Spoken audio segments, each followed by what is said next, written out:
अस्सलाम वालेकुम, मैं डॉक्टर यूब बात कर रहा हूँ। आज हम जिस टॉपिक पे बात करेंगे वो है इन्फ्लेमेटरी बाउल डिजीज़।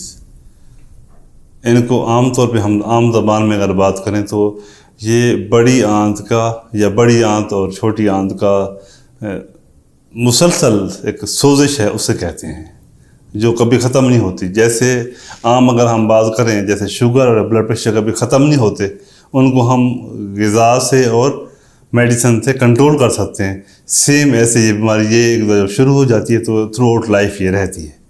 इसमें जो मेन जो चीज़ें आती हैं, दो बीमारियां आती हैं इसके अंदर, नाम है, एक है अल्सरेटिव कोलाइटिस, एक है क्रोन्स डिजीज़।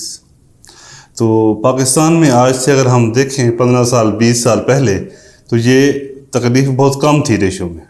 ये बेसिकली वेस्ट की मगरब की बीमारी थी। अब जो ही हमारे माहौल चेंज हुए हैं, हमारे ग़िज़ाई जो हैं समझो कि कह सकते जो हमारी नौयत है ग़िज़ा की, वो तब्दील हुई है, तो हमारे अंदर ये बीमारी का अब रेशो बढ़ना शुरू हो गया।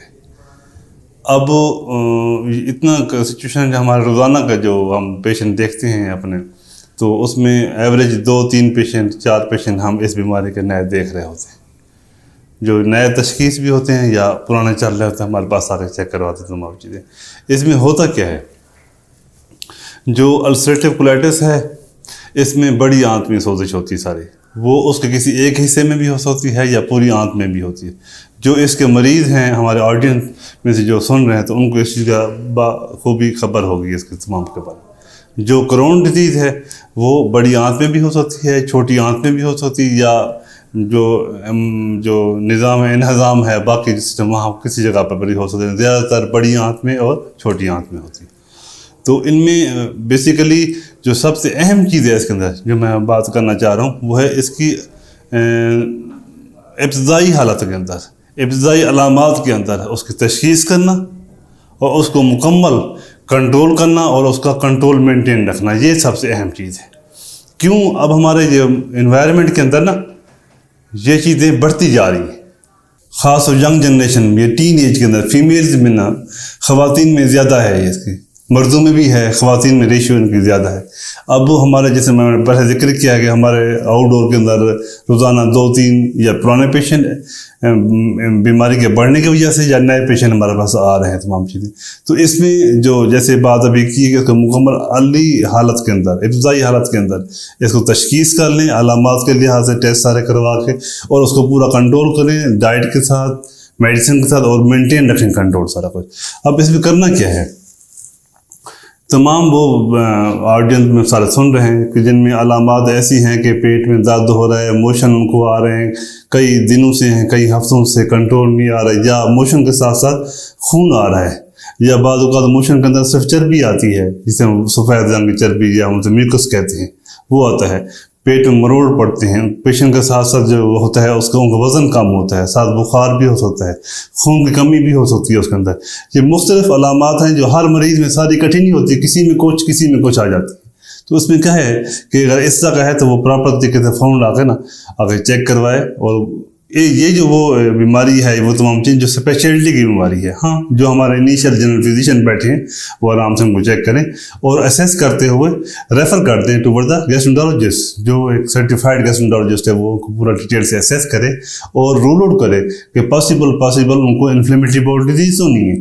तो उसमें सारे टेस्ट होते हैं, उनके पखाने का टेस्ट होता है, उनके ब्लड के टेस्ट होते हैं, उनके कुछ रेडियोलॉजी जो टेस्ट होते हैं वो हम करते हैं तमाम। और इवन जब हम मज़ीद गोल्ड स्टैंडर्ड करना पड़ता है तो हमें क्रोनोस्कोपी या आंत का मुआयना कैमरे से वो करके उनकी बायोप्सीज वगैरह देख के उसकी एंडोस्कोपिक फाइंडिंग भी देखनी होती है, और बायोप्सी के ऊपर फिर जो जब लेबॉरेटरी में चेक करते हैं उसके हिस्टोपैथोलॉजी के अंदर जो उसके फीचर हैं वो तमाम देख के डॉक्यूमेंट करके कौन स्टेज की और क्या है, तो उसके बाद इनिशियल हम उसको रिमिशन करते हैं, तो उसकी दवाई पहले बीमारी को हम कंट्रोल करते हैं। जब कंट्रोल हो जाती है उसको फिर हम मेंटेन करते हैं कि वो बीमारी कंट्रोल रहे थ्रू आउट द लाइफ। उसमें फिर तमाम मेडिसिन कौन सी मेंटेन चलानी है किस स्टेज के अंदर, और उसके साथ साथ दवाई का काम करने का, लाइफस्टाइल का सारा कौन सी चीज़ कैसे होनी चाहिए वो सारा का सारा हम समझाते हैं। और पेशेंट मुकम्मल फॉलोअप पे रहते हैं। वो जैसे इनिशियली अर्ली फॉलोअप होता है, फिर मंथली, 3 मंथली, 6 मंथली, या उसको हम हर चीज़ देखते जाते हैं, और जहाँ जहाँ पर हमें चेक करना होता है तो उस लिहाज से हमको चेक करते जाते हैं। क्यों कि इनके अंदर क्या होता है, जो अल्सरेटिव कोलाइटिस है इसका जो सबसे बड़ी कॉम्प्लिकेशन क्या है, बाकी तो है ब्लीडिंग हो जाना, खून कमी हो जाना, आंत में सोजिश हो जाना, आंत के अंदर उसका टॉक्सिन कॉलोन करने वो हो जाना, सबसे जो डेंजरस है वो क्या है, इसका कैंसर होना। तो अगर खुदा न खासा वो हो जाए तो हम फ़ौरन इमीडिएट करना पड़ता है। इवन बाज़ औक़ात अल्सरेटिव कोलाइटिस के अंदर अगर कंट्रोल ना हो रहा हो और एक्सटेंसिव कोलाइटिस हो या उसके अंदर ट्यूमर आ जाए तो हम उसको पूरी आंत निकालनी पड़ जाती है।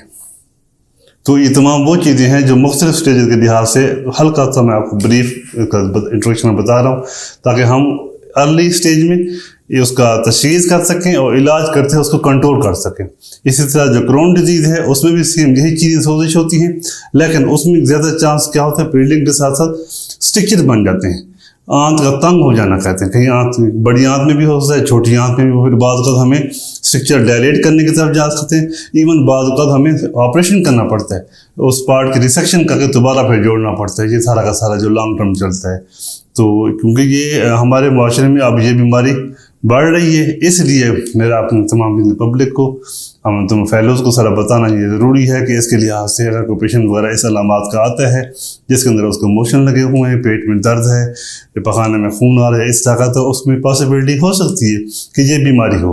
उसको अर्ली डिटेक्ट करें उसको, और प्रॉपर तरीके से हम उसको तशख़ीस करते हुए उसका इलाज करते कंट्रोल करें और उसको अच्छी लाइफ मेंटेन करें। उम्मीद है इस चीज़ से आपको काफ़ी फ़ायदा पहुँचेगा। बहुत शुक्रिया, जज़ाकल्लाह।